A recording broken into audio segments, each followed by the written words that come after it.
these objects that have appeared in the Kuiper's Belt have not ever been seen before, and they appear to be moving as if they were under some kind of an intelligence.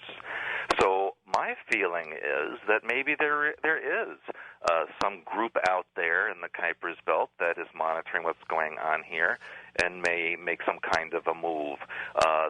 From what I understand, and I do have connections to certain intelligence agencies in different countries, that they don't know what they are, and they've never seen anything like it before, and it's a bit of a concern. So my feeling is they may try to do a staged alien invasion before anything happens in order to consolidate their power here on Earth, before any real invasion does occur. In terms of the mindset of a human being, Stuart, after a staged invasion, what do you think human beings would do? Well, that's why programming exists, because they will do what they're programmed to do, and that is to accept this new way of life, to accept this new alien presence, which has really always been here, and to go on with their lives in the way that would be conducive to the new state of affairs on the Earth. You know, on the commercial breaks, I hear something about 2012 that someone spoke about, and right. I happen to agree with that person's statement about 2012 just being, the center of time instead of the end of time. 2012, what programming does, how it works is, it can't hold or latch onto the mind unless it connects to a thought pattern that is already there. So, for example, if you have a fear of spiders naturally, they can use that and program some kind of a spider fear into you, for example, just as an example. So if you have a fear that 2012 is going to be the end of time because the Mayans said so, then they can use that as a programming function so that everyone's worried about 2012 and doesn't know what's going to happen, and then they can arrange something to happen at 2012 to fulfill the prophecy. And that's what I see happening. 2012 is just a year like any other year, and the Mayan prophecies really pertain to the Mayans, because if you study their history and their previous cataclysmic predictions, that happened many times over their history as far as the end of a civilization, but it pertained to their particular culture, and also their prophecies and their predictions were based on sunspot activity, which, if your listeners may know, we're starting to enter into a very heavy period of sunspot activity, which affects communications on Earth and even geological disturbances on Earth. So that's really what 2012 is about. But if you take that and you program it into some big fear and the end of the world, then people are going to be very upset and worried and follow whatever you tell them to do. How do you deprogram someone then, Stuart? Well, that's what I've developed over a period of years. And I must let the listeners know that never, if you had asked me years ago, would you do deprogramming or is that what your profession would be, I would also balk at that because that's not what I would want to do. But unfortunately, in my years working with people as a mental intuitive and helping them with their health and their mind pattern, programming has come up in almost every single person that I've come across. And so by default, I had to start doing deprogramming work and developing deprogramming techniques with people. And, as something goes in, that's how it has to come out. And so one of the things that I've developed is an archetype symbol that was part of what I call language of hyperspace, which I talked about last time I was on your show. There is a symbol called a brown merger symbol, which you can read about on my website and in my books. This brown merger symbol, when mentally created at the pineal gland at the center of the head, actually acts as an energetic needle and thread to reintegrate the components of the fragmented personality. So it's a way of starting a process of putting your personality whole again and getting to the core personality. When they fracture the personality into the cube, into this matrix cube, there are other constructs that they put into this cube energetically in order to hold it together.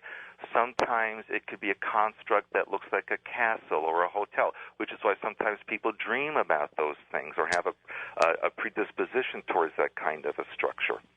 Each of the rooms in the hotel or castle or building represents a compartment in the programming matrix or a part of your personality. Let's go to the phones then, Stuart. You ready? Mm-hmm, sure. Wildcard line, you're on the air with us. Go ahead. What do you think? Yes, this is Tambra in New Orleans, Louisiana. Can you hear me? I sure can. Hi. Hello. Stuart, you're right on the mark. I've read a book called The Pleiadian Agenda by Barbara Hand Clow. I wish you'd have her on the program. In the age of Leo, between 10,800 BC and 8640 BC, we were in the photon band. We are now exiting the age of Pisces into the age of Aquarius. And in December 21st, 2012, the sun will be fully in the photon band, and that is why we are exiting the age of Pisces into the age of Aquarius. And at year zero, which was the death of Christ, web started being woven, and it's a control.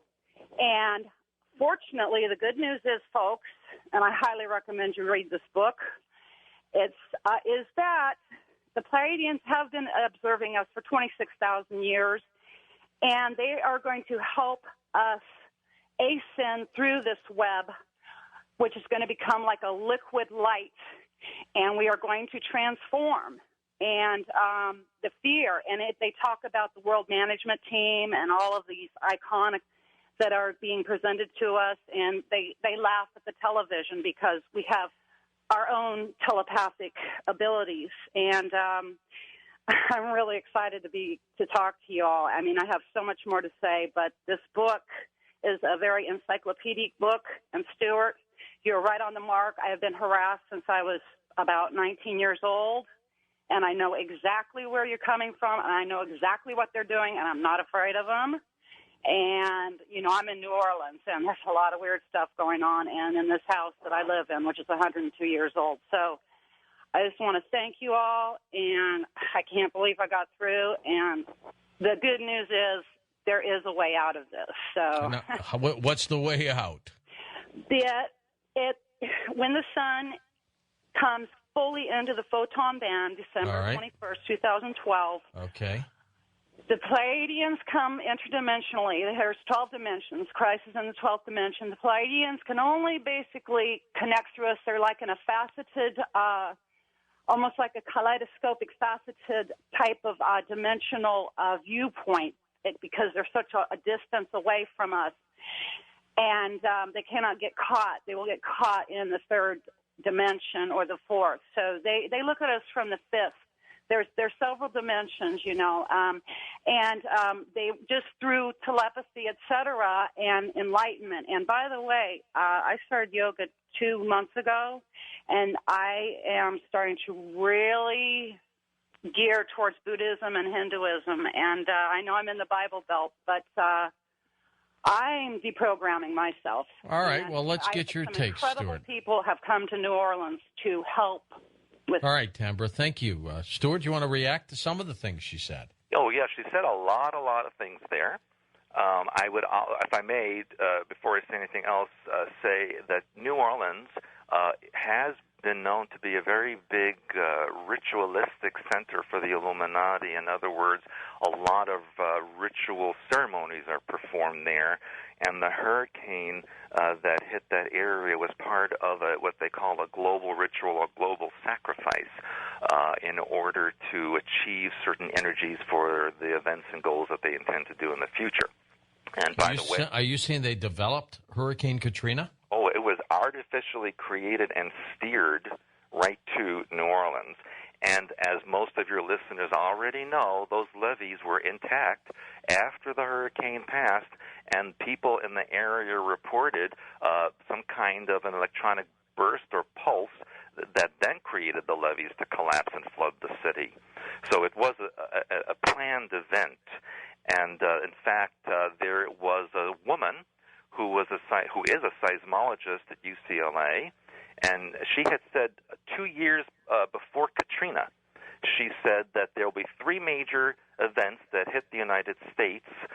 One of them would be a terrorist attack in New York, which occurred.